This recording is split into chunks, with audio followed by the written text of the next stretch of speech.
Testing.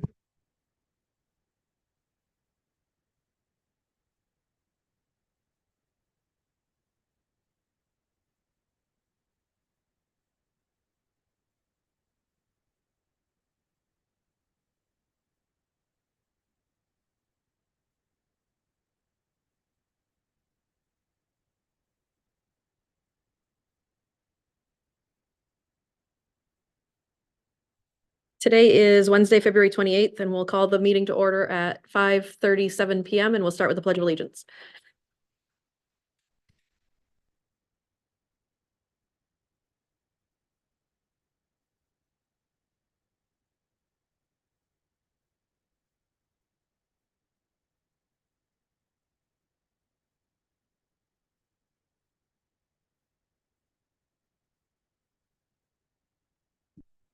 We will do school committee member introductions, starting with Member Harriman. Scott Harriman, City Council Representative to the School Committee. Monica Ward 7. Megan Hurd, Ward 6. Craig Charpentier, Ward 4. Elizabeth Eames, Ward 3. Janet Bowden, Ward 2. Phoenix McLaughlin, Ward 1. Megan Parks at large. Jake Langley, Superintendent, and we have a few people here tonight who are not on podium, but we have Sue Williams, Adam Hansen, and Bill Grant, who are all part of our leadership team. Adam is our finance fact checker. So they'll be joining us throughout the budget process. If I get a number wrong, I ask that they come up and correct them. I'm pretty good with the numbers, but I can sometimes lead astray and they'll come correct me. So over there at the table. Phone a friend. So for tonight's budget workshop, what we have for you is just to do an overview of the timeline of things to come and also look at the ED 279, and I'll share a few other pieces of information with you. Really tonight is about kicking things off, and I know that some people may be interested from a public perspective. So on Monday, we'll start to dive into a little more detail. And then on Wednesday, we really start to look at specific areas of the budget. We start looking at numbers, we start hearing from administrators and things of that nature. Usually Q&A gets a lot heavier then, but school funding is unique. And so we wanted to take some time. We found this to be beneficial the last several times. And I think even members who have been here for a while pick up something new every time. And I know that we live this stuff. So if I'm using jargon or kind of moving too quickly, it's not intentional. Please ask me to slow down. Feel free to ask any questions throughout everything I'm going to present. I have some slides to guide us, and then I want to walk through the ED 279. For people who are new or at home, what is an ED 279? Just quick, half a sentence, one sentence version. So the ED 279 is it's the form, if you will, from the state that defines what subsidy you get for Lewis Public Schools. But I'm going to go through that in more detail tonight. But it's a great question because it may be the more complicated thing to comprehend, but it is the generator of how much money we get from the state and our general fund.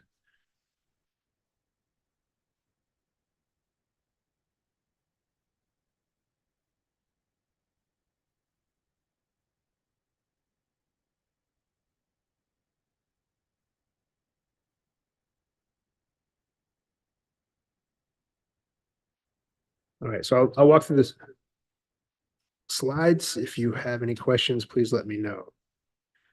Am I muted? Hold on. It says I'm muted.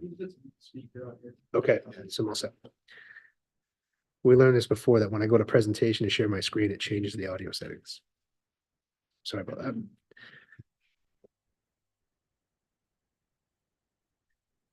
All right, so from a budget process perspective, when we talk about timelines, we had our first collective meeting back in early December. And part of that initial phase, we talked about a number of things, including the goals and guidance shared with leadership. So that is kind of my message to the team. We'll talk a lot about things that have been shared through the process, but my message to the team of administrators at the time was, follow your process to gather your inputs, building departments, other inputs, things are collected throughout the year of things that the committee has shared or other thoughts or concerns. Items are vetted at the school or specialty area as we constantly look to improve. And then leadership shares budget requests and first reductions are made. So in essence, we try to set a stage of where we think we can go. And there are also costs that are kind of out of our control, like contractual obligations and things like that. But once we take all of those things in, there's a round of reductions. And then as we move through the process, there's another round of reductions that right now we are behind the scenes looking at things that could be reduced that you'll hear early or during next week. Or at least some numbers around potential reductions because it takes time to build the whole thing. So that initial version, as we look at the screen here, is called the superintendent budget. So that is essentially Jake's version of where we're starting. But please note that a lot of work has gone on behind the scenes. And what I included on the screen is that it builds on year-long observations, inputs, and is framed around the collective interest to educate our children. Especially with new committees, sometimes we include more in that initial budget than I'll tell you right now, I know there's things that won't make it through the budget process. Not naive about that, but I think it's helpful for people to have a picture of what might this cost if we try to do this really well. But we're also mindful that there are constraints and limitations to the resources we have. The second version, which tonight starts, is called the school committee budget. And this is built on, I put a month long, but sometimes it'll be a little longer than a month. But we review the budget by article. We get into details with binders. Questions will come up. Directives will occur. But what I think has worked in the past, and I want to bring it up again, has been when the committee feels like we need to more or less in a particular area, that you allow me to go back to work with the team to try to narrow down what those reductions will be. It's a blessing and a curse. It kind of makes me the bad guy, but I have such a working complexity of the needs of staff, and I can follow the directives, but I think if we get into leave this in, leave that out, it can become real challenging to build a budget for a whole district of our size. But there are sometimes directives. One thing I would ask that we avoid doing is creating a parking lot of things that we want. Because what happens at the end, and we did that once, at least as I was a superintendent, is we added over $1 million worth of parking lot items right at the very end of the budget. But the budget request number couldn't be changed at that point, or it didn't make sense to change it. So I had to go find over $1 million worth of cuts that nobody vetted. And we try to do it smart. And I think it ended up okay. But if we create a parking lot of wants, it could trigger a big ask at the end that if this body won't support and or the city won't support, we have to go find ways to cut it elsewhere. And it can become just as that reminder that you operate as a group and that's how you have strength and authority. But if we put things in a parking lot, it might be important to one person or two people and not to others. And unless you're going to start voting on individual items, which happened one year, it's really, I think it's beneficial to let me know your thoughts and I'll do my very best to meet those needs. But ultimately you have the authority. So.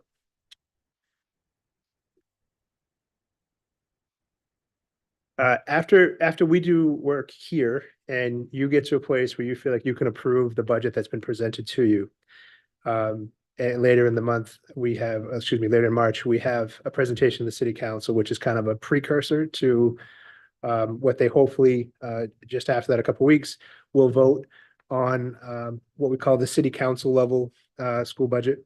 So that's the product of the work that you all do, but also in Lewiston as a municipal entity, you have to approve the budget, and your responsibility is to approve the budget based on your oath around educating our kids.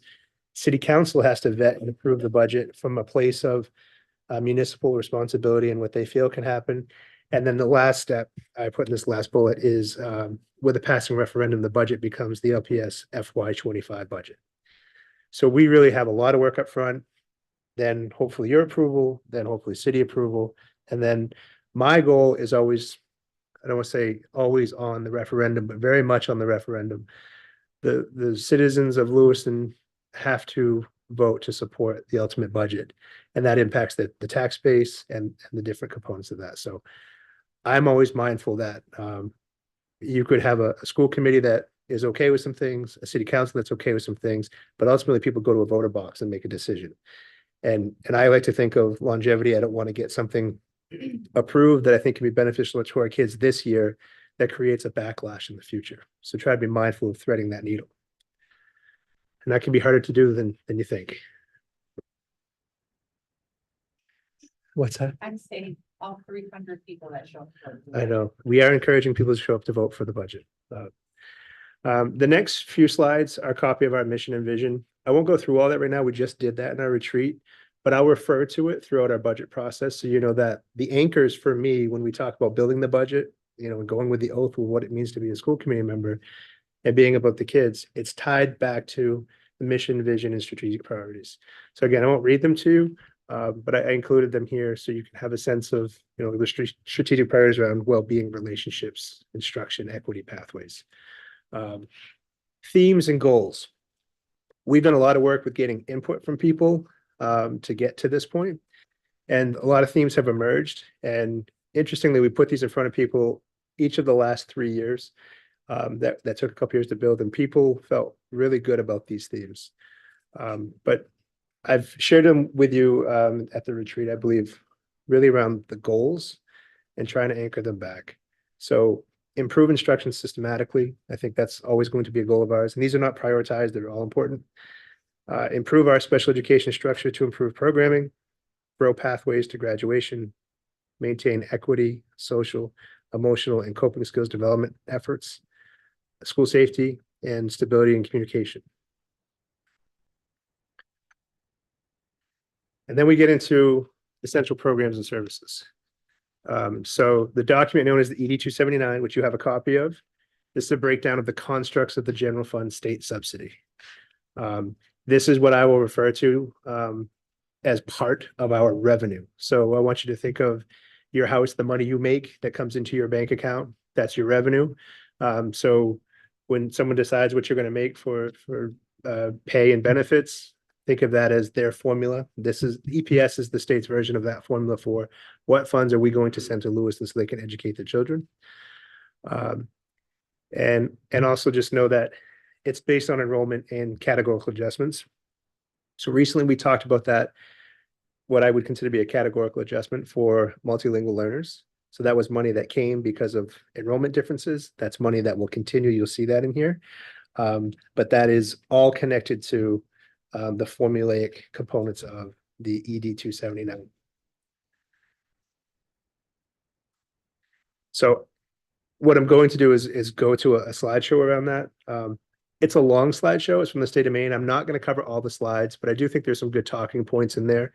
But what I'm going to do first is have you go right to your page that you have in front of you. And I'm going to try to explain some of the different things, just the makeup of the ED 279, what you're looking at. It might be helpful to have a pen or something so you can make some notes. So very top left, just under the blue line, you see computation of EPS rates. So think of these things in columns going down. So you can see sections A, B, C, D, and E. Those are all labeled for exactly what they are. But some sections you can see numbers, and then see a plus sign, and then number. At the very top section, those are enrollments. And then they have multipliers built in. I wanted to use the term ratio, but some of that is projected costs. And so some places you see ratios, and some places you see multipliers, like the count is 1.7 per one, and that just means it's a multiplier for funding. As you work your way to the right, you'll start to see different adjustments, but really it's based on the funding available in the subsidy model. Quick caveat, this is a moving target in that this can change. Last year, we were way low. They found an error, they adjusted it. We still ended up low, but the adjustment made a big difference. This can also shift the other way. One example is for CTE. One of the portions that they work off of for funding for CTE in Article 3 is the square footage. And there was a mistake on the calculation for square footage for us, short of somewhere in the neighborhood of $200,000. what is it, 200,000 square feet? With the square feet of dollars. I'm looking at my fact check. $200,000. And so the problem with the EPS formula, it's built off of a pot of money also. So if they find a $200,000 error, they have to also find the money either elsewhere or if there's money still in the pot. Typically, there's not money in the pot, so there could be a correction that is later in the year, next year, depends on how it works out. So we look for those errors. We try to make sure that the information we submit is accurate. Going down to section B, you can see I'm going to go right across that first line for teachers. And it says pre-K to K, EPS, FTE is full-time employees. So when it says 38.73, what they're saying is that for pre-K, according to their model, we should have 38.73 staff, which would create a 15-to-1 ratio. As you know, some of those numbers are higher than that. In grades 1 to 5, we should have 104.85 staff. And as you slide across, you can see how many full-time staff the model says you should have. Sometimes this is not real in like high need areas like we are. And there's other things that you can see. So like guidance counselors, which is line or number 2 on the non-shaded line right below that first one. You can see that the recommendations for school counselors or guidance counselors until you get to 9 through 12 is 350-to-1. And in a area like ours, who's faced some challenges, I would argue that more school counselors that could provide services to kids and work on their well-being would be beneficial. But EPS says 350-to-1. So if you have a school like, say, McMahon, that's a little under 500 students, they get 1 because they don't reach that 700 mark according to the funding. So some of the difference between subsidy from the state and local fund is when the school committee decides, no, we need 2 school counselors there. And then this doesn't pay for it, but we either find money that wasn't used out of other places in this, or it's funded locally. That's good. Sure. Yeah, just a quick question. So would it be best to understand those ratios, not necessarily as a staffing goal, but more the minimum standard for state to meet state education needs at sort of the floor? Is that a way to think about it? Yeah, so I wouldn't say a minimum necessarily, and they do Okay. try to fund reasonably, but I think in different areas there are different things that I could point out a number of areas here that are very concerning to me, just because of the size of our district. So that's part of that factor. You want to add to that, Bill or Adam? Or? No. No, yes. You looked like you wanted to add. It's not prescriptive, right? That's just a guide to get essential services and programs based on being able to deliver the main learning results. Thank you. I don't want to like keep us here all night, but I do have a question since we're looking at this. And I know I bring it up every year, but when we talk about the coaches that we have in our schools and they're funded through Title I, is there like is there also a formula like this for coaches that the state gives us, or do they not ask that we provide coaches? Is that something that we just do on our own? So a bit of both. So coaches are built around, they have like white pages for best practices. And so when you get Title I funds, you have to build your plans around best practices that the state informs. And one of their top best practices is to have coaches to improve instruction. So in EduSpeak, we use Tier 1 instruction, which is in the classroom, direct instruction. And the goal is to have those folks do the very best job they can. And that's where the model behind coaches comes from. I don't know if that helps, but. We're not gonna be So you won't see it directly in the state funding formula. It's not something that they subsidize, although I will say that part of why it's not subsidized is because there are title funds for higher need districts, and the monies issued or allocated to each district varies based on need. So it's a whole different kind of revenue that comes in, but the way in which it can be spent is pretty specific. And coaches is one of those allowable expenses.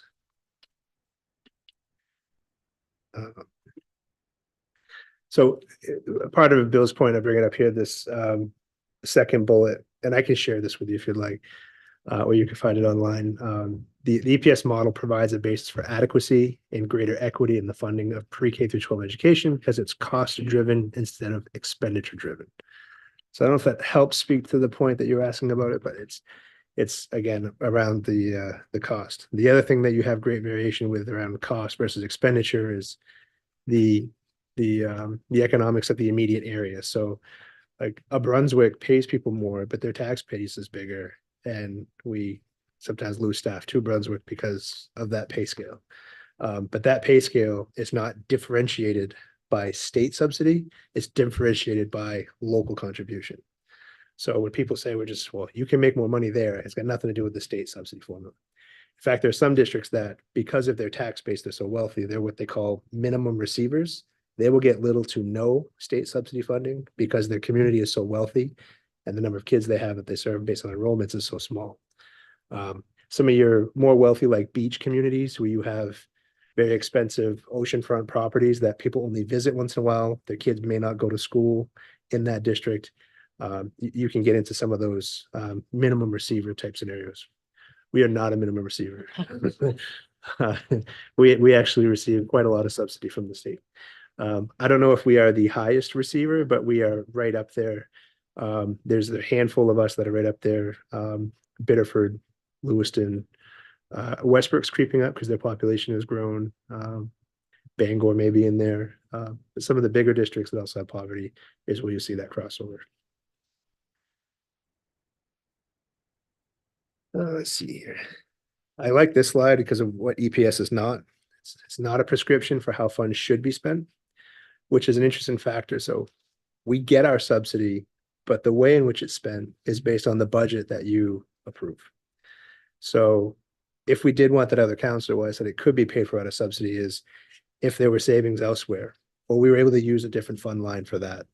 You can do those things and use the subsidy dollars. They don't micromanage how you spend the subsidy dollars, but it's a factor. The decisive amount to be spent on education in a school district is not decided by this.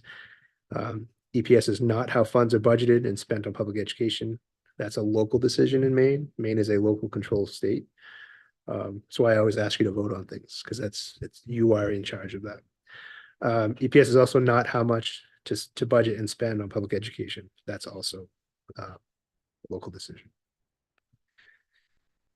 So when you see the minimum but sufficient level of funding, you've probably seen this graphic before where you have equality and equity, and there's actually a new version now that has a whole other level to it. But looking at that some of your high needs area with poverty, lots of special ed, things like that, they look to create ratios and funding that will benefit a community that's not a minimum receiver, which is why we're a higher receiver.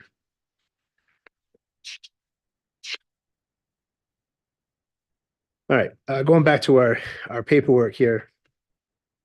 You can see computation of benefits in part C, and you get into a percentage and for your elementary and secondary status. It's set up to connected to how much you're expected to spend locally also. So part of the EPS formula is the state will give you this much. And then there's, for those of you who've been here before, you've heard this, the minimum local share is a number that if you spend less than, you actually lose state subsidy too.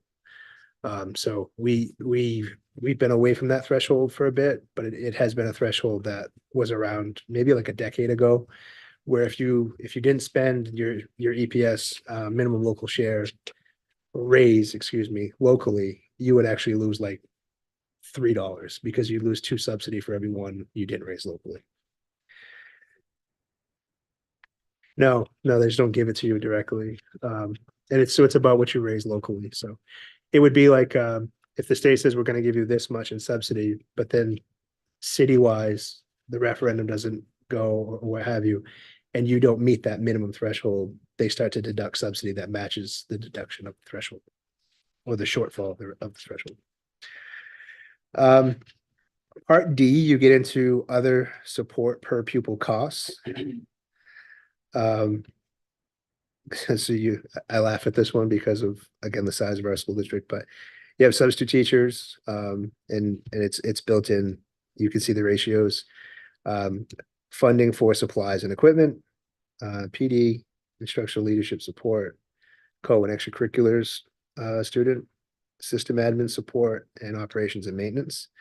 And if you look at, the cost breakdown, it's a bit of a challenge, at least for us. There's also a regional adjustment. So you see the regional index is 0.98. That's around, it costs more to go to New York than it does to go to, I don't know, somewhere else. So you have regional cost adjustments within the state itself.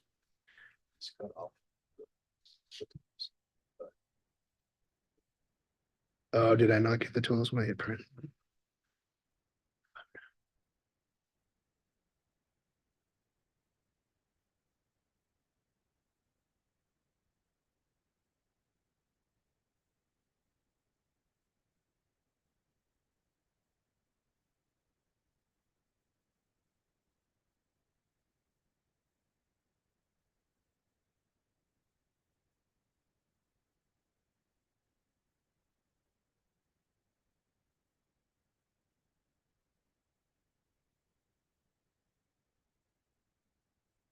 So this slide helps break down just that regional adjustment. So again, it's based on labor market, but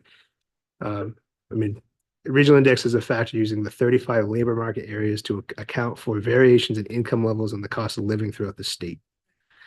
So that was my.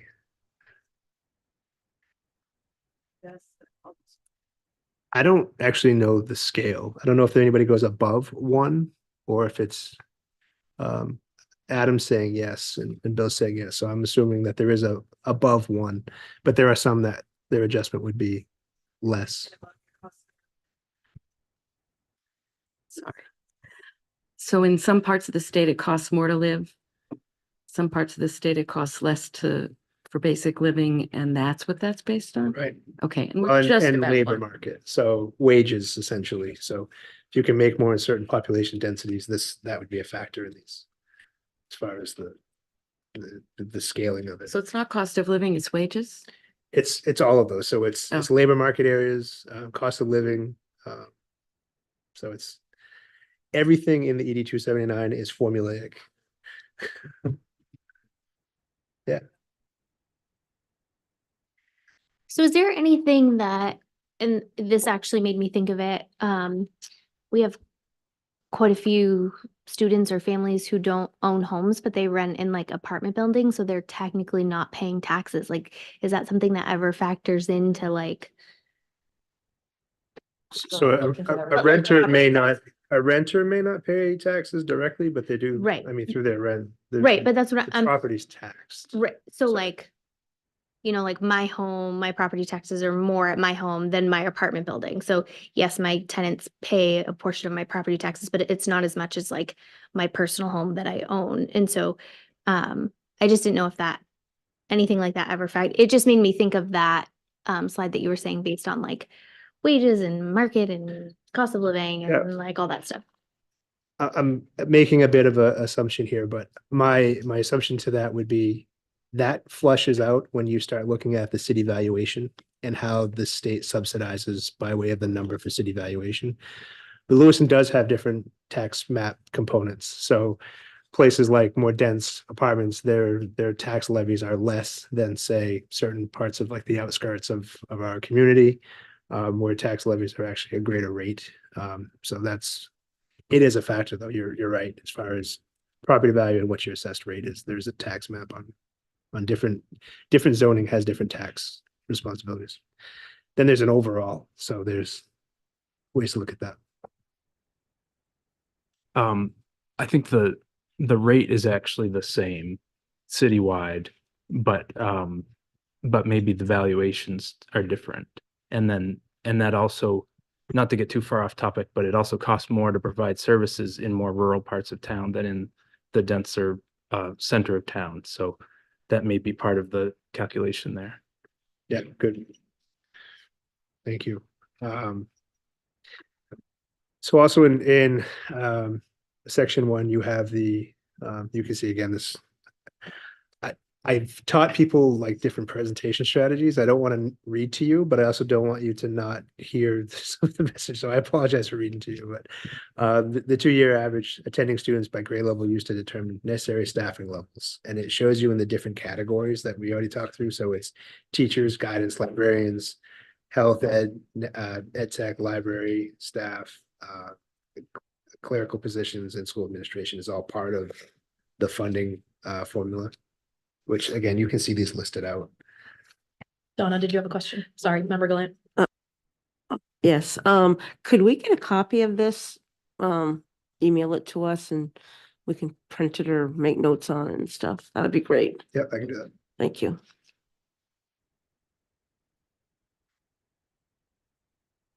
All right, so you get into different categories here again.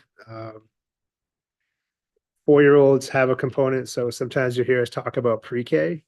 Pre-K students count in your enrollments, and so having more pre-K programming is beneficial from a subsidy perspective. Adult ed courses count in the 16 to 20-year-old range.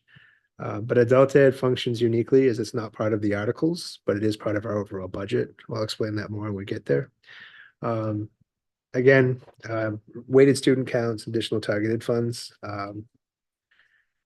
assessment, technology resources, pre-K, pre-K to 2 is what that means, second grade. And then you have economically disadvantaged. So part of what happened last year in the mishap is the economically disadvantaged weight was entered into the formula incorrectly. So all of the economically disadvantaged districts and I were on the phone with each other going, what are we going to do? When contractual obligations have steps and increases built in and insurance costs go up and you have things like inflation, when you're a district like us and many others in Maine, if there's any less subsidy, you have a mountain to climb. So when all those steps happen, you've probably heard me say that rough numbers in my head driving down the road one day when we think about our staffing numbers, just people getting a step in the structure of the contracts, all of them, is like $2.8 to $3 million. That was just me driving down the road one day and it just hit me as like subsidy, if it comes in less than $3 million for Lewiston Public Schools, is a net loss for us. This year it's up 3.2, give or take, and we have new CTE costs and new multilingual costs. So when I say subsidy is up, that's better than being down, but it's not up in a way that we could be like, hallelujah, this budget's going to make perfect sense. It's still very much a challenge. With some of our CTE programs being in Auburn now, does that funding go to Auburn and then they transfer it to us, or does it all come to us? No, so the programs in Auburn, great question. The programs in Auburn it operates as a satellite campus of ours, and so we have some collegial things happening, but the funding for all of those things functions through Lewiston Regional Technical Center. When I say collegial, it is their school. We use their doors and entryways and all of that stuff. So where Auburn benefits is the number of seats that they get in those programs. So there's some impacts there. But no, everything, including the Auburn campus, from a funding perspective, funnels through CTE as Lewiston as the center of the region. And their staff are Lewiston Public Schools staff? Yes. Okay. Yep. And administrators are our staff and all of those pieces. So if a piece of equipment breaks over there, it's something that we work through in our budget for equipment repair. Member Heard? Thank you. So I've said this a lot, but just looking at the numbers here, like our pre-K pupils, in comparing that to kindergarten, the pre-K numbers are very small. But on paper, it kind of looks like we could potentially capture as many pre-Kers as kindergartners because most of do you get what I'm saying? So is there an advantage to trying to up our pre-K numbers, like subsidy wise and what we get for funding? Like if we, and I know I say this a lot, offered full day pre-K or opened up more space, not that we have a ton of space, but that's just that's a huge gap in numbers from pre-K to kindergarten. So a couple differences to point out, but yes, you're right. If full day pre-K entice parents more to send their kids to pre-K, we could count those kids. If more kids came to pre-K, we would need more teachers and more classrooms to provide that, which you just said. I just want to make sure people are aware of that. So we do have room in pre-K. The other thing with pre-K is it's not compulsory age yet. So you do not have to send your kid to pre-K. It's a choice. And so when you get to compulsory, which in Maine is currently grade age 6, unless you're I don't want to die in the weeds here, but if you enroll in school at a younger age and you're attending, you're kind of from like a matriculated perspective, you are now expected to attend. So from a truancy perspective, if you never register at a very young age, then it's just that you chose not to. If you do register and you start attending and then you stop, we have truancy protocols we still have to follow. Some parents, though, will withdraw their kids when they're very young, especially if they're struggling in that environment. It's not unheard of, but there are steps that we follow. But to your point, if we had the space and we have the staff and we could run a dynamic pre-K program and count all those kids in our subsidy. Yeah, one more question. So to what you said about the issues last year, have you reviewed it and are you pretty confident that there's no issues with the state's entry this time? So yes, we review it. We do year-to-year comparisons.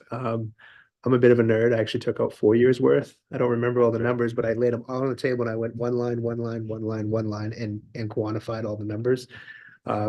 Adam, I think as part of his practice, creates a summary from year to year. So we look at that as a group separately. So, but yes, No we have looked at surprises. this. We have no known issues at this point in time. Right. The other thing that happens this time of year, if there's an anomaly, people start getting on the phone with each other, superintendent saying, is yours saying what mine's saying?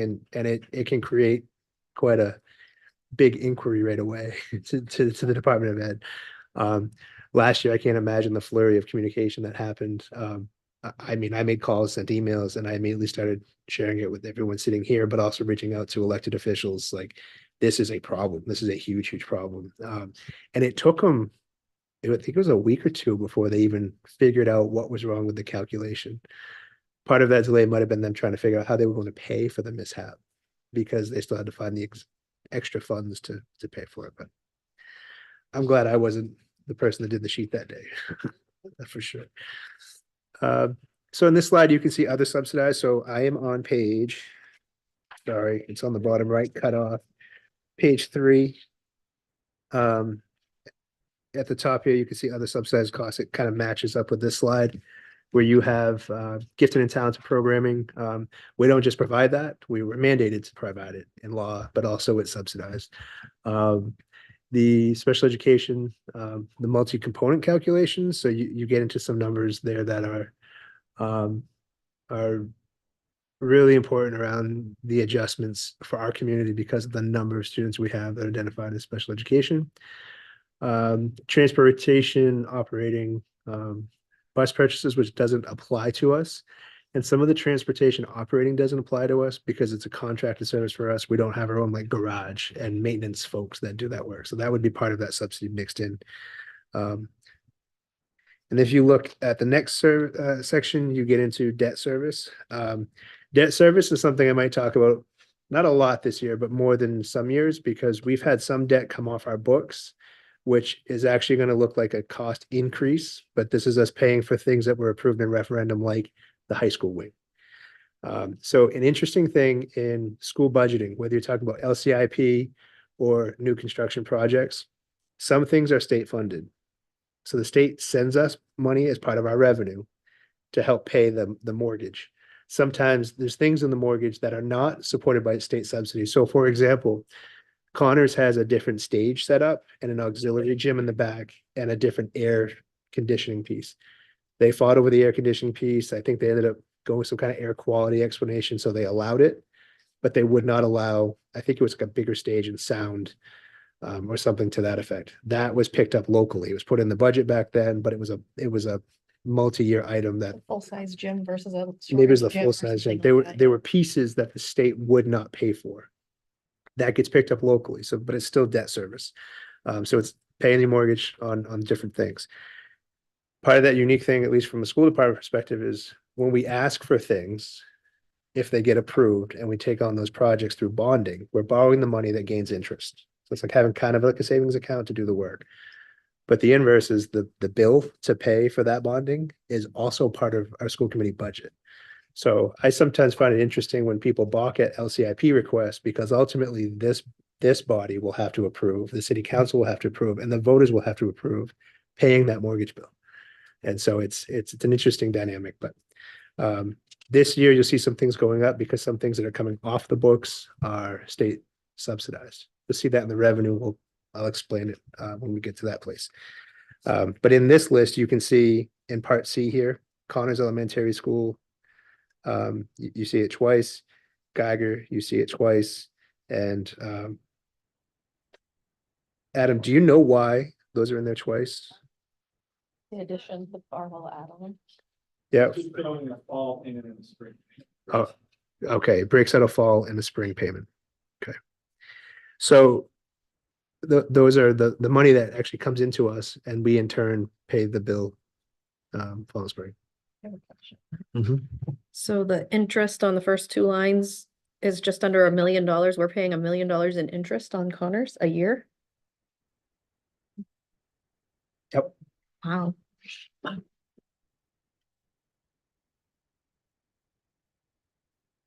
But so, yes, but it's part of the revenue. So these items are money coming into us. Oh. So yes, but the state is also part of the process to borrow the money to build the schools. So, and that's a really cumbersome process we learned a lot about when we closed out Connors a year or two ago. But so when you see that interest number, that is a real interest number from essentially the bond bank, but this is money that comes into us to pay that interest. So any interest that exceeds that, like for the oversized gym or what have you, is interest that we take on locally. So when you look at the revenue sheet and the debt service, that's where you start to see the differences of what the state paid for and what we paid for. Good example, because it's cleaner, is the high school expansion. That was a 12 to $14 million project. I think they approved 14. We landed under that. But that is money that voters approved to borrow to do without the state being involved at all. Is our interest rate fixed or variable? So we work with the main bond bank and we get rates that are typically better than anybody else can get. So we don't shop rates. They provide municipal rates that are far better than any other commercial bank provides. So I'm not really talking about shopping interest rate. I'm saying like, we know what's happening right now with interest rates. They're like through the roof. So why I'm asking if they're fixed or variable. So like this year, our interest rate is going to be bigger than the last couple years. Do we budget for that? How does that work? So that they are fixed, but they're also tied to a bond bank. So this is taking out a bond versus different for like a homeowner, if that makes sense. And some of the bonds that we take out actually gain interest. So for like LCIP projects that we've had approved that we bonded that we're paying on, the interest rates on that money as it sits in the bank as an asset they actually grow. And so we actually look at statements where we have bond interest connected to LCIP projects. So it works both ways.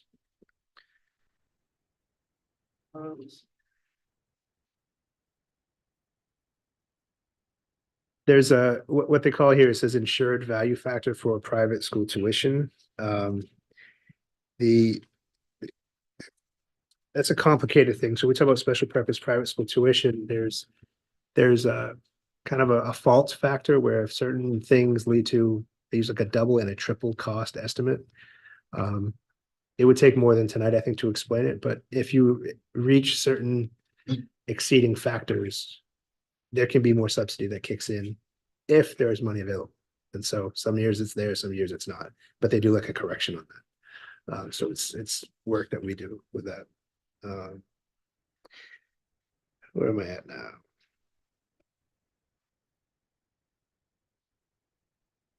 now? Again, I talked about a pie. They use a pie as an example. So it's the state share of the pie. So we talked about like the governor's budget or the I want to say follow up, but the not auxiliary, not follow up. The supplemental, excuse me. It's been a long day. The supplemental budget, they'll have money in there for education. And again, that's how they start to look at. So the Department of Education will look at how much money do we have, working with the governor, kind of like on a bigger scale of what we do here. And once that pie is established, like the school committee actually is the deciding factor on how that money is spent. So city council can push back and say, hey, look, we can't approve that much money, or we think you need to spend more, but they cannot tell you how to spend it. And so it's an important factor with understanding the municipal guidelines there. State local shares, I'll spare you that slide. You have what's established. If you look at the bottom of page, I think I'm on page 4, it's like a half page almost. You see the 17,739,000. That is the local minimum share. The number next to it is the allocation for Lewiston Public Schools. And so you look at a calculated mill rate to the right that the state bases this on the city valuation. So there's a whole cycle of valuation and where those land. The full sheet will show better. I apologize. I think what happened is I zoomed in to look at it and I just hit print as is. So Usually prints on the long paper, so if you didn't have long paper in the machine, Oh, I cut it off too. maybe we need long paper. That's probably why I zoomed in. I couldn't see it well. Got it printed in color. Yeah, it is in color. That does help.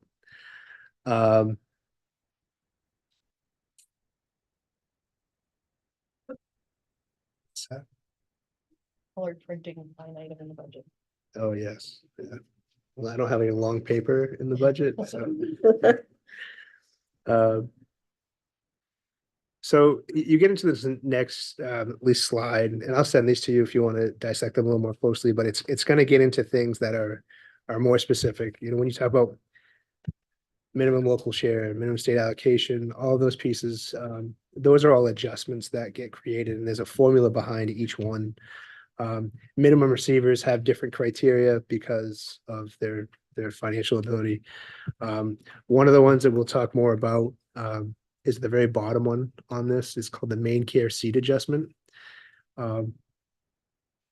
This is a frustrating one for us at times because we have like our special purpose private schools, when we pay our kids tuition to there's an associated main care seat adjustment, which helps compensate for the students that are here not being here.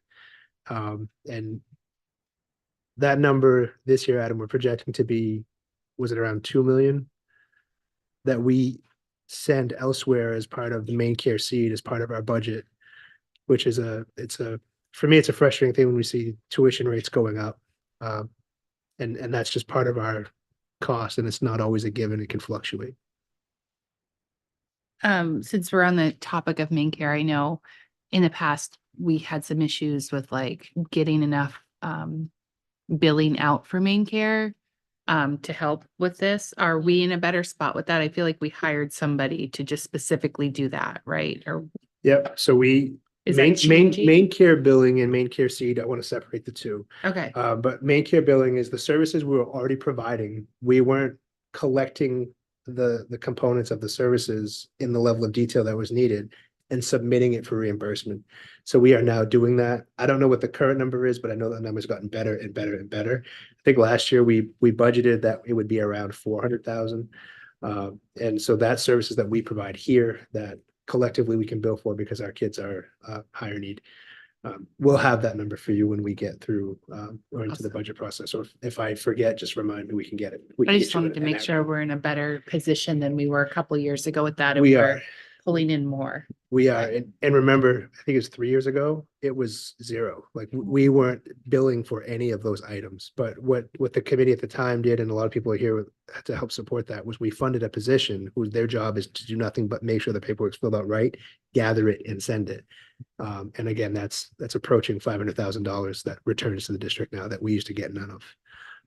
So that was an important shift. Sometimes we gotta spend a little money to get, the reward of it.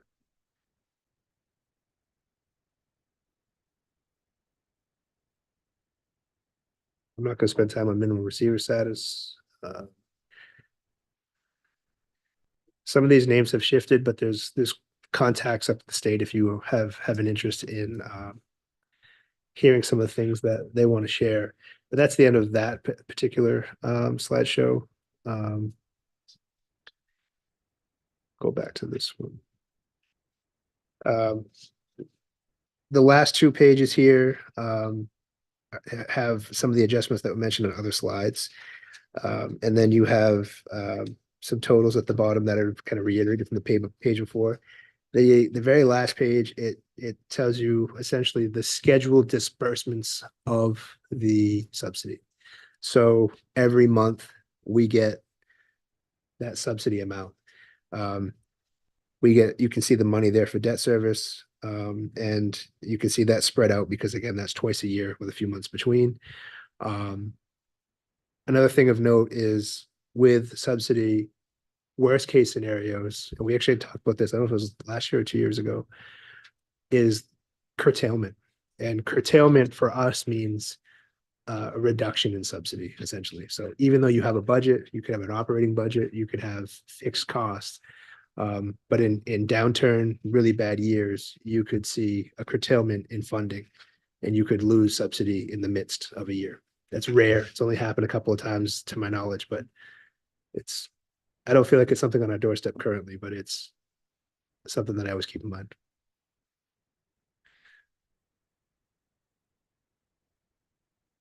So the challenges and factors, I've touched on some of these, but I want to just kind of throw these out. These are things I'm definitely going to be talking a lot more about. But I wanted to kind of get your mind thinking about some different things that you might want to ask more questions about or seek clarity about. But some facts and pieces here, but the state of Maine subsidy formula has increased for us. Again, better news than last year, but not enough to write letters home. We also have career and technical education program expansion. So some of that additional subsidy is because we have additional programming, which the money, it goes out as soon as it comes in. The multilingual supports due to growing enrollments, again, that's factored in here as an increase in that subsidy area, but the money is already out there where it should be going. The facts that lots of high needs require good support. And so that's something that we target, we do the best we can with. Our facilities do have needs that we must address. We'll talk about those. ESSER funds have run their course. And so we are invoicing like crazy right now, spending every penny that we can responsibly.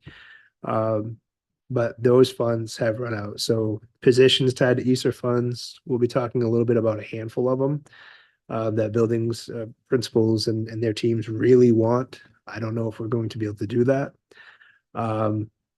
Big building projects, things like the HVAC projects, things like that, we're trying to expedite because they have to be, I think it's like substantially completed by the end of September. So adding anything right now is not impossible, but the money's allocated and the plans to execute them are out there. As a note for this new committee, some of you being new, last year we itemized 61 positions that we reduced. I think that was through a lot of good work, but also some significant sacrifice. We are unable to repeat that this year. I don't have 61 positions that we can just reduce. So I want you to think about the cost factor of reducing by 61 positions when, whether it's an ed tech, combined factor, like middle of the road between salary and benefits cost us, I don't know, 55,000, give or take, maybe it's 45,000. A teacher varying range of salary is closer to 85,000. That's per position. So we reduced 61 of those last year. And that was a challenge. Out of district costs to send students to special purpose private schools is something that really cannot be absorbed. You were copied on an email I sent recently that went to elected officials, folks at DOE. It is, we saw some tuitions in January went up 12% per kid per day. I don't know how we pay for that. Plus the main care seed money. When we talked about this happening last year, the committee agreed and ultimately was passed to create a contingency fund for this scenario of $1 million. As I look at it right now, projecting out the rest of the year, unless something shifts or changes, that won't cover it. So we have to figure out how we're going to pay those bills. Because of unfilled positions and whatnot, we'll probably be able to, but it is a cyclical expansion of cost that we cannot continue to absorb. Something has to give. And the challenge for a district like us is one way that it could give is if you provide those services here. So we'd have to commit to space. We'd have to commit to, human capital, people to do the work. Could that save money? Yes, but until that is there, it is not there. And so how do you build your capacity and afford these costs at the same time? And the things that I sit and think about that worry me, it's that weaving of how do we bring our kids back and be ready for them. It's really a big challenge. So we'll share a lot more about that. We plan on taking a chunk of one of the nights when we talk about special education and really talking a lot about special education and where we feel like we're at. Contractual increases. I think everybody at the table is familiar with that, but we have collective bargaining agreements. I think we had 8 different units and some other contractual things, but they go up. People get their step. They negotiate for raises, and so those things are happening. Inflation, really more in that supplies and books, periodicals, every cost out there to get it and to get it here is up. So there's factors there. Healthcare costs, I alluded to this the other day on Monday when we met, but healthcare costs is something that the rate, we get a cap in March or later in March where they say it won't be any higher than this, but we get our actuals in April. So until then, we kind of hold our breath. So we budget an amount and we pray that we're under it. And if we are, great, it's money that we can pull out of the budget right away. And if it's over, it's money we have to either find or add. I'm going to use the wrong terminology, but there's like a percentage points of usage index. Right now, we are high in that scale. I don't anticipate us having a reduction in healthcare costs this year. But I've been surprised before, so we're going to keep our fingers crossed. Also, a topic of conversation that came up throughout the year is around school resource officers and expansion of that. And so that's a conversation that we'll have more talk about. We've got some good people that do great jobs. If we had more, what would be the cost? What's the benefit? There's so many layers to that. There's some positions that we'll discuss that have been requested based on need. But I put that in there because I need you to know that at one point in time, I think we were close to 35 or 40 staff that were strictly ESER funded. We whittled that down to under 10. So over the last year or two, we've said, if that person leaves, transfers, if there's another opening that fits well, please know that we are not rehiring for that position. So it's not turning into a big cutoff of, you 30, 40 people don't have a job or you have to transfer elsewhere. We have done that through attrition over the last 18 months or so, knowing that this was coming.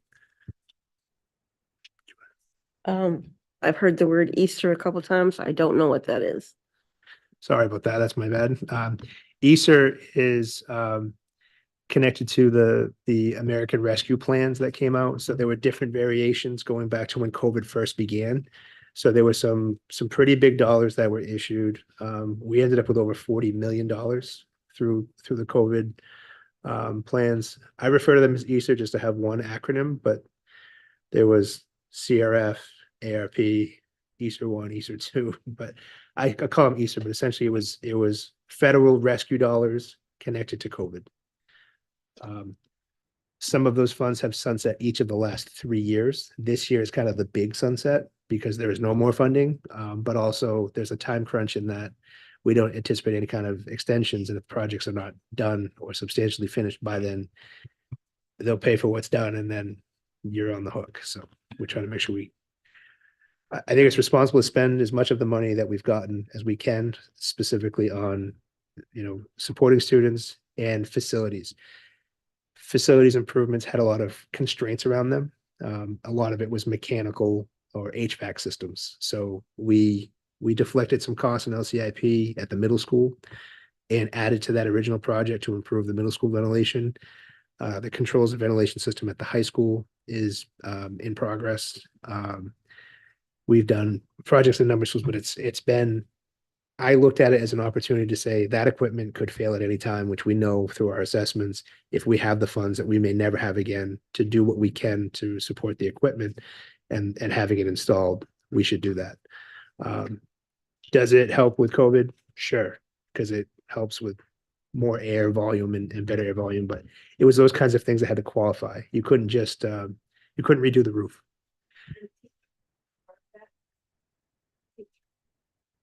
Were teachers part of that hiring of teachers? Were that part of that? So there was a number of staff, including additional teachers, more substitutes. We've saved money in our budget by using funds for substitutes and long-term subs and building-based subs. Some teachers, we had additional nurses at for a couple of years. So yeah, there were educational specific staff connected to some of those funding. But again, we've over the last 18 months dwindled those. So from if you're a building principal, they could come to the podium right now and tell you how they're already down because we didn't fill those spots, knowing that the money was stopping. And we couldn't show up here and say we need 40 new positions because we've been paying them through Easter and we got to add them. And some of them were hard to. I know the nurse conversation was big because our nurses are very busy. I highly value them. But it would be an add, and it came to how much can we add to the budget versus how much is hard to add. Let's see here. Substitute needs, I put on here. It kind of goes with the next one, the main leave law changes. They're starting to make the rules on that. We're still monitoring them. Elizabeth's been good. We've been chatting back and forth about things as they come out. It's helping to clarify some things. But I do think it will lead to more leave. And if people are using more leave, we need more people to cover. So the substitute needs, so Easter money's going away, but the substitute needs could actually grow potentially. So we're trying to have a metric on that. The main leave law changes, it accounts for 1% of your budget for your staffing budget items. So for us, 1% is, I think I said 380.60, but Adam's figured it out. Half a year, which is what is our responsibility next year, starting January 1st, is $382,000. So there's ways to achieve that. One question right now is, could it just be a direct deduction from staff checks as part of what you do? From what I understand, half of the percent can be straight deduction, doesn't have to be negotiated. I've talked to other superintendents who are also saying we'll probably just absorb that 1% as part of kind of an unfunded mandate. But in year two, when that's full year, that's a $750,000+ contribution that supports main leave, does not support our kids. I mean, maybe if their parents are home for something they need to be home for, but educationally doesn't do as much as I'd like to do maybe if we had that kind of money. Anticipation of child development services. I put changes to local, moving to local. That's CDS. That's an acronym that bounces around my head nonstop, even if I'm on vacation.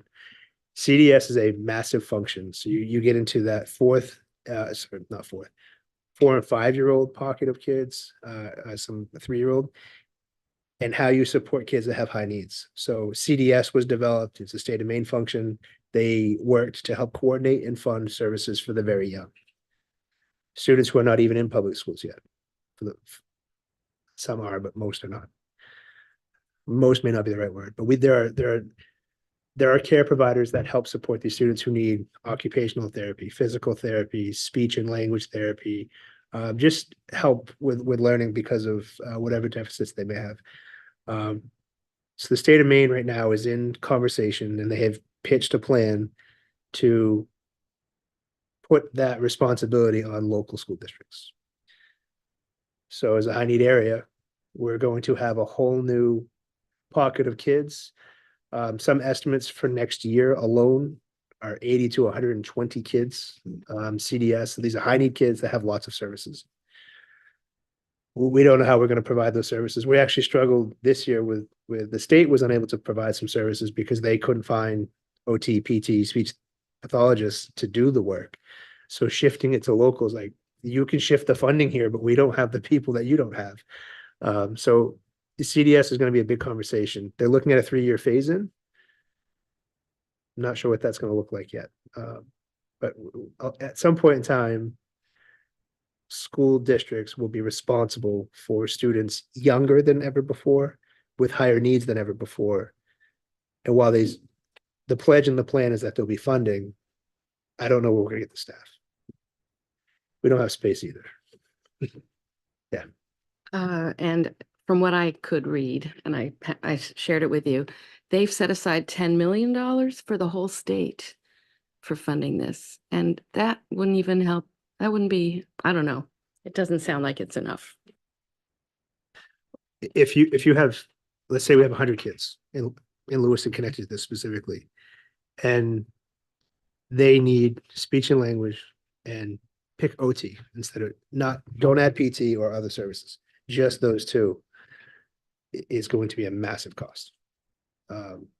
We will see. And again, the capacity piece is huge.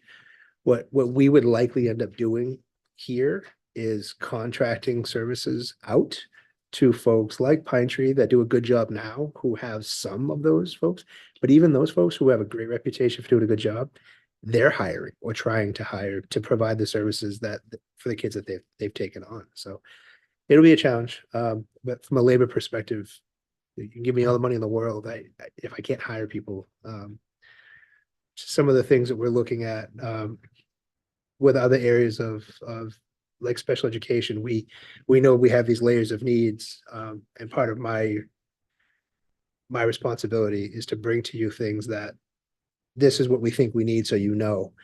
But I'm being real about, if we can hire someone, great, but I can't ask you for 5 of them, because that's not going to happen. If we find a second one, I'll bring it back to you and say, we found someone to help do the service, and maybe we can find the dollars. But to just budget it, they're not out there.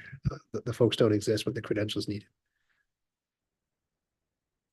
So if this goes through, is curriculum also tied to that as well? Like there'll be like students in our school with like a curriculum like pre-K has, or kindergarten or first grade, like how does that?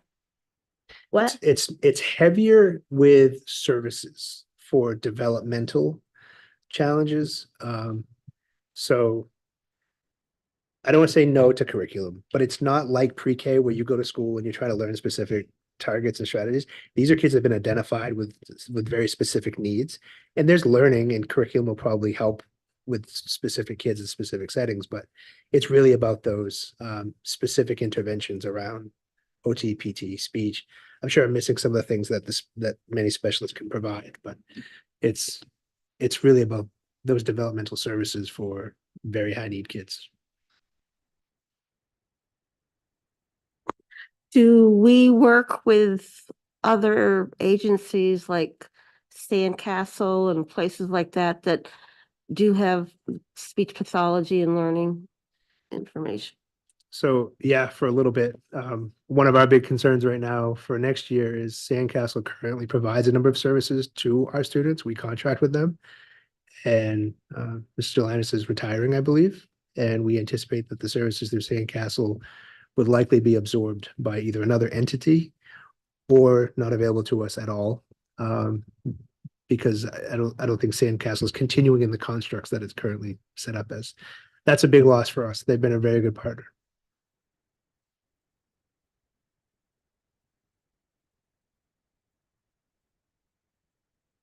So the next bullet I have here is just space concerns now and more projected. I'll talk about this everywhere I go, but we have massive building projects in the pipeline, including senior housing, which if people move from their house to the senior housing, that could free up a home that someone could buy. I mean, I think this is good overall for us economically, but as a school system, it could create an influx of hundreds of new students that move to our community, and we won't have anywhere to put them. We don't have the physical space to add hundreds of students to our enrollments currently. So we'll talk more about that. And I know we've talked about a little bit at the retreat. It's not a tomorrow thing. I don't think it's really a next year's budget thing. I think we can absorb some things next year, but when like Wedgwood opens up that first big building and starts to add other buildings, if they do the piece over behind the waterfall, if they do the piece that is some have talked about in the Mills, plus the senior housing project, plus the Lewiston Housing Authority project. If all of those things come to fruition, we could see a significant increase in student population, increase in tax base, what have you, but I can't make more schools overnight. So we're starting to have conversations about that. Two questions about that. But one, how do mid-year changes in the number of students affect the state formula? So the state uses a 2-year average as part of their base, but they look at the October 1 and the April 1 enrollment numbers. There can be adjustments in some areas, but not a lot Okay. once you hit the April 1. So if there's 100 conversation. new students in this coming September, then that doesn't change the amount. Right, it's like a high five. Good luck. Okay. But really, the subsidy doesn't make that dramatic of a shift. There can be some calculation adjustments, but they're not direct like that.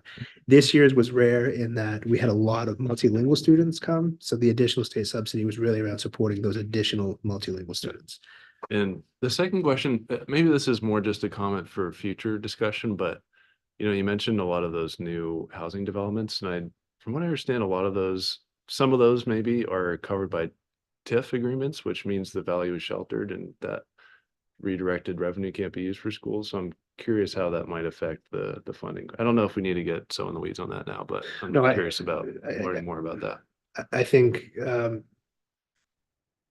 excellent point. I don't think we have to dive into it, but I do look at, when we, as someone who lives in our community, when we follow the incentives for construction, I think it's necessary to bring population. That's a personal view, but I'm very mindful of anything that's tax sheltered or limited in that incentive sort of way can make it challenging when we have to provide more services.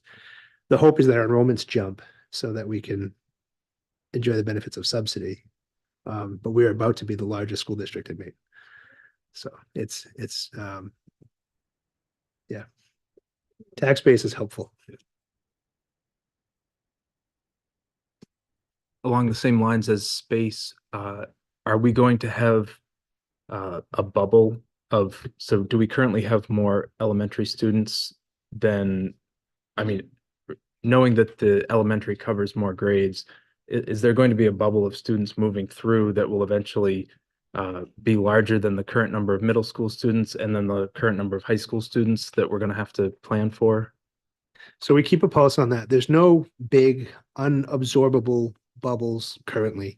One that stands out is next year, 3rd grade at Connors. So we use some of the Easter money to help with 1st grade and then 2nd grade. And then now with that at that one school, that bubble is moving up through. So that's one of those positions that they asked to keep on to help with the size of that grade, and it might loop with that grade. But there's no big anomalies right now. I think sometimes the hard thing is I wish the pre-K numbers were more accurate. We could plan 12 years out, but they just fluctuate so much. But no big enrollment bubbles right now that make me feel like we have a crisis at, say, the middle school specifically. I will say, though, when we added a couple hundred kids to the high school this fall, we started to get real concerned because the high school, I think, responsibly looked hard at their enrollments and made some reductions in staff. And that became permanent in the budget process. And then they had a 200 student influx. So it created, what were classes that might have been too small, created classes that, so you reduce those positions, collapse the classes, but now they're like super full at times. And so we've been able to absorb it, but that kind of population increase could be concerning if it all lands in a certain area. With these apartments and those kinds of ideas, we won't know who's moving in and what age their kids are until it kind of happens. But that kind of influx worries me, where one of the things I put in the budget with the team was 2 teaching positions that don't have an assignment. And I don't know if it'll make it in the budget process or not, but that's the kind of forward thinking that if Wedgwood were opening this fall, I'd probably have 4 teachers in there. And it would just be, we'd bring it to you at the time. But if we said, hey, look, Geiger has this massive need of kids who now go there because of where they moved into, and they've got a population increase of 75, 80 kids in a particular grade span, that's an immediate need for it to be addressed. So we try to stay ahead of those things. But if you're thinking of those kinds of things too, please don't be shy to say them, even if it's for future budgets, so we can grab notes on that, because those are big concerns. So on the other side of that, you've said before, and I only know because my kiddos are at McMahon, but McMahon's enrollment numbers are down. Like not just a little, but like quite a bit. So is there a possibility that we're going to run into in a couple of years here, like students that are going to the middle school, we're going to have classrooms with really low numbers, or we're going to have to get rid of a classroom, or like those situations just because, and I know like Connors, their numbers are a lot higher than what we have at McMahon, but I just didn't know if that is going to make a difference. Like, are we going to have classrooms that are going to have like really low numbers, or have to get rid of positions, or how does that? It's always possible. We look year to year, and I try to be mindful of what a challenge it is to ask a teacher to work elsewhere or to reduce, our number of teachers. But we look at enrollments every year and try to budget around that. McMahon student enrollment is down. Part of that is around districting. So Lewiston has separated, I know you know this, but I just want to say for public, Lewiston has separated its school communities, if you will, by specific maps and streets, and what kids go to school, which places, depends on where they live. If you look at that map up on a wall, it's kind of hard to follow sometimes. It doesn't always make the most sense, but redistricting is something that this community has been very passionate about. But I'm also, and I say this with caution because I really like it here, but redistricting might be something that we have to talk about because of aging immediate communities like around McMahon. There's a lot of families there that they're not going anywhere. They have beautiful homes. They've raised their kids there, but their kids don't go to school anymore. So there's a couple of ways to do this. One is when a school gets really full, we can transition students over to that other school. Families don't love that. It can split up kids. It can cause transportation challenges. Now a parent's working through two schools instead of one. So there's some challenge to it. The benefit to it could be we reduce class sizes at a number of schools. When the school is full, people feel secure about their job, things of that nature.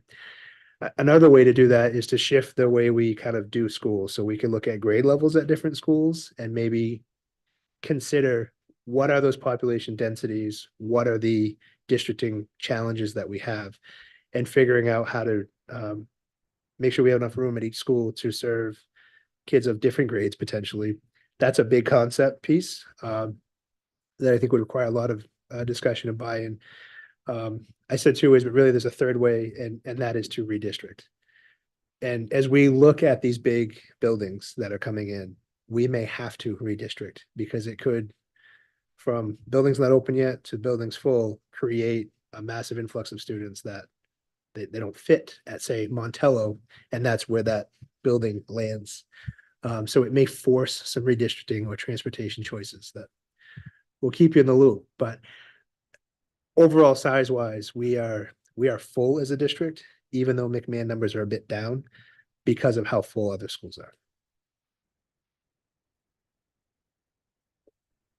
Couldn't, if there are schools like my man, if we're thinking about or talking about bringing kids back, would that be, the possibility of using space that's not being used right now? Yeah, I think school configuration is a conversation worthy of us having. When I said it's hard to figure out the meshing of this thing because of the cost to send kids out to other schools, but we also have to pair it with the cost of growing our own structures and supports here. But yes, it's definitely something that's crossed my mind. When you have a school that has a lower population, can you take a wing and kind of school within a school approach, have some separation and provide different services in that space and then collapse things into other spaces? Can you do that? Yes. McMahon right now has a wing, if you will, that is their day treatment programming. Other schools have other pockets where that specific area is a specific program, functional life skills, RISE. So we already do that to an extent, but yes, in a school that's lower populated, we could consider bringing kids back there, but we need teachers in those classrooms ready to roll. And how do you do both things cost-wise? So this is my last slide for tonight. Happy to answer any questions. But next up, we meet on Monday. We will do, when I say budget presentation overview, we'll start talking about numbers more specifically.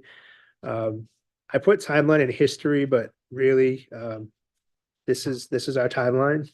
Not much has changed in the process, and we'll talk about it so much that I don't know that I have to walk through it every meeting, but what we've been doing and seems to have been okay with past committees is I kind of keep adding to this slideshow. And I start off where we finished. We sprinkle some things in where administrators will share things about their schools as we talk about different components when we hit special education. You know, we'll invite Kirsten here. We'll show you some different things around numbers and data, facilities, transportation, nutrition. The leaders of those areas will come in to join us. And those are good opportunities to ask them questions because they really are very knowledgeable about the work that they do. And then we'll talk about the projected revenue, which is kind of ED 279 and other revenue streams broken down differently. But when we look at the overall revenue piece, we start to look at what is this overall budget. And so we're going to run the comb through it one more time before we print things and put them in binders, but it's all happening very soon.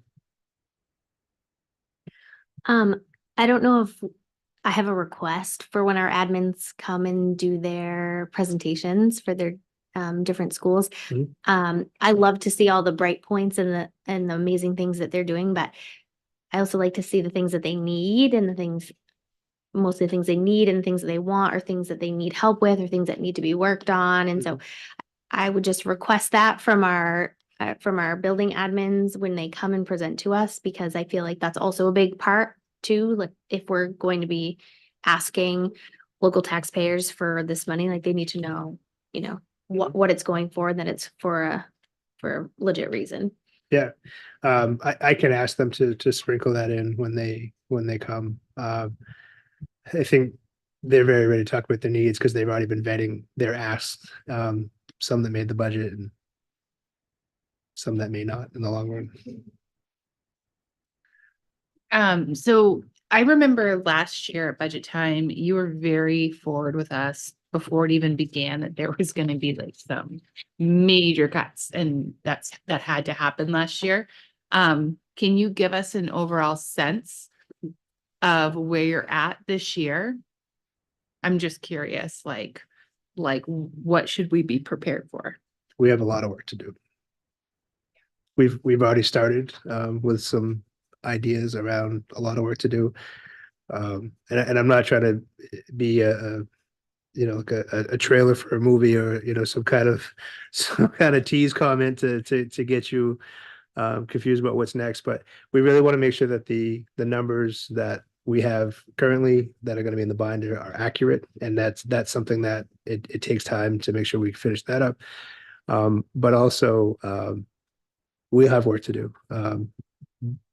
I'm already looking at things that I get the need, kind of to Megan's point of principal saying, I really have to have this, and this.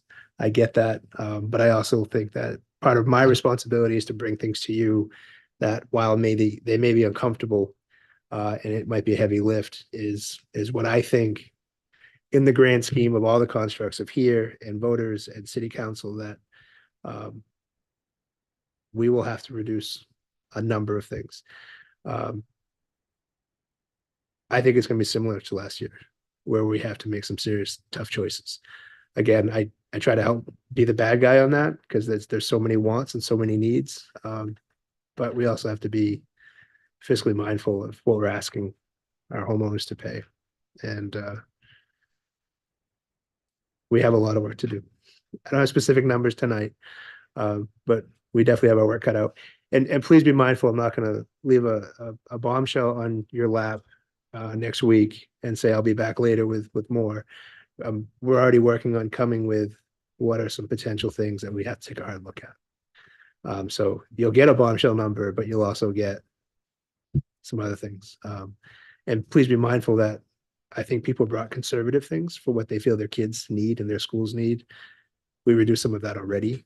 And then this is the stuff that made it into that. And there will be significant reductions to that piece too. So don't be shocked when you see the initial numbers. We just have a lot of work to do.